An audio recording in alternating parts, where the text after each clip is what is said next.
I want to watch this. A Disney secret project. Okay, I got to see something really, really cool. I got to visit some of the secret labs inside of the Walt Disney Company called the Disney Imagineering Labs. So, I've seen some people talk about them a little bit before, but obviously Disney has all these attractions and theme parks and rides, and somebody has to design and engineer all that stuff. I wonder, and again, this would be like the work of like a strategist at Disney. I wonder if like the main people at Disney are like, we need to create digital theme parks. Like, I feel like there's got to be a department at Disney that is actively thinking about the question of like digital theme parks and what that looks like. And there is a surprising amount of tech that goes into it. And some of it is still experimental and unreleased, where no one outside of Disney, Wait, so that I've been watching Hassan's Walking Dead series a bit, was wondering if you would be interested in playing old iconic single player games. Chat, for the month of May, we are doing a special, I don't know, I don't want to call it a subathon. We're doing a special like community thing during May where if you guys hit various sub goals, it'll unlock us doing stuff. And one of them on there is going to be like some pretty big single player playthroughs, since I know a lot of the community wants that. So yeah, the Disney metaverse, exactly. Except for me now, has gotten to use them. Anyways. This thing is so cool. So Disney Imagineering has a bunch of these buildings scattered around this California neighborhood that I got to visit, where they make realistic animatronic robots as part of their attractions. They literally greeted me at the door with these little droids, the same ones that are roaming around the theme parks. That's sick. These things have a striking amount of similarities to the Boston Dynamics Spot robot that I got to play with a few years ago. That Spot robot was able to navigate any terrain. Yeah, but those things are cute, and this thing reminds me of some fucking Black Mirror shit. With an adaptive gait, and it followed instructions from a custom but surprisingly easy to learn controller so that it could navigate around and do jobs that humans won't, and is also super fun to play with. These little droids for the theme parks are a lot of the same stuff. They are able to adapt to any terrain. They walk around, they follow instructions from a custom. Being an adult is getting scared of Disney and all the power and technology they have. Agreed. Customized Steam Deck as the controller, which took me like 60 seconds to learn. And they can navigate around relentlessly all day, interacting with guests at a theme park and being fun to play with. It was super fun. And it's also seriously crazy how much tech is even inside one of these things. It's blending all these animations together, from the walking to the standing and looking around. It's pretty cool, but that's not even what I was there to try. I was there specifically to be the first person outside of Disney to walk on the Holotile. So, you might have seen some videos about this, the Holotile. It's this insane one-of-one 360-degree treadmill, like a moving floor, basically. It's still in an experimental phase, and this is the only one that exists, but it's already got these gears turning in my head about future potential applications, particularly in VR. I bet I'm going to slip and fall. One specific thing that I have reservations about, but I'll get to that in a minute. Now, I don't know that anyone's actually fully explained exactly how this thing works yet, but you can see that they're basically walking across a huge number of these tiny 1-inch discs that are spinning on top of their bases like a bunch of tiny treadmills, and then turning to match the direction that you're walking. So obviously a normal treadmill is one direction, right? Just one flat plane moving forward and spinning around, so you always know exactly where you're going. But let's say you want to build a treadmill that's responsive and can go in any direction. Well, a flat treadmill, it would be really hard, right? It would have to spin around quickly to match whatever direction you're walking, which is just kind of insane. So instead, built into the floor is a bunch of articulating cones with discs on top of them, with motors inside to spin those discs. Okay, and then the key here is the discs are tilted, so only the edge of the disc in the air is the part that's actually touching what's on the floor. So it's less of a flat treadmill and more of a bunch of small blades that are rotating under your feet. So when you walk forward, they spin clockwise to move your foot back to the middle once it's landed. And actually, when you walk backwards, they spin counterclockwise to move your foot back to the middle. So no matter where you go, whatever direction you walk, no matter how long or how fast your stride is, it'll always pull you right back to the middle. So I've seen these videos that Disney's put out of this guy walking on it, but we got to work our way up to that. I've never walked on it before, and it's capable of some other things, so let's graduate, let's get there. So there are 3 ways to control this thing. There's walking on it, obviously, but there's also using a controller, like a PlayStation 5 controller, And there's also just straight up using the Force and just pointing at it with your hands. Let's start there. So first we put this Apple box on the Holotile. And there's a screen up here that shows in real time all of the inputs and what the sensors are seeing both on the floor and around the floor. And they've actually mapped anything that crosses a certain line in front of me to move whatever object is on the floor. So when I move my hand in front of that line, the program moves the floor around to match the movement of the object with the movement of my hand. And this is pretty sick. I assume everyone watching this has seen Star Wars and realizes how dope it would be to have something like this in some sort of Star Wars experience in a theme park.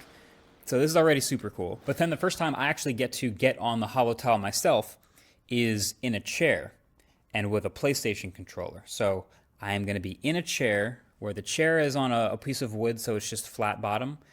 And then they just handed me the PlayStation controller. And, well, see for yourself.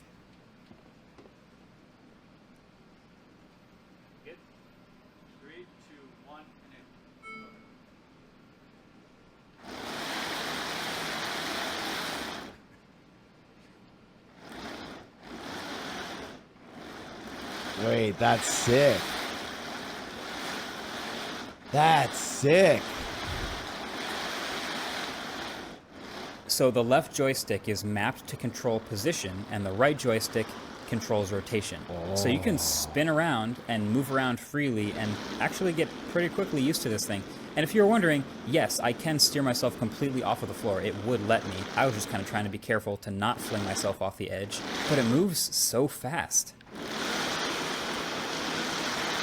So now after all that, now that I've experienced how it moves, now they're going to let me walk on the Holotile. All right, so I'm going to start with training mode, which is a fraction of the normal speed, but will still get me used to how this works. So, I'm ready. 3, 2, 1, enable. Training mode is on. So now, slowly start to walk. I can feel them kind of wiggling a little bit, but not really moving too quickly yet, so this is normal. Oh, okay, now they're starting to move, and my feet are starting to move with the tiles. There we go. Wait, it just looks like he's like this doesn't look like anything. Oh, okay, a little bit. So as I slowly walk a little bit faster, a little bit more quickly, a little longer strides, I'm getting more used to the feeling of the tiles. So they designed this to be about a 2-minute process as these tiny tiles slowly speed up their responsiveness to my movements. Also thinking about, like, you know, if someone was unable to walk, like what something like this can enable them. And it slowly turned up more and more, basically until it was at 100% real time. It's moving pretty close to full speed now, feels like. And there's obviously a learning curve, but... yeah, moonwalking, pretty much. I feel like I'm good enough at it that I can kind of walk around and not think too hard. It's good. And then there's all the data behind me in real time, showing my feet, exercise my machines legs. of the future, yeah.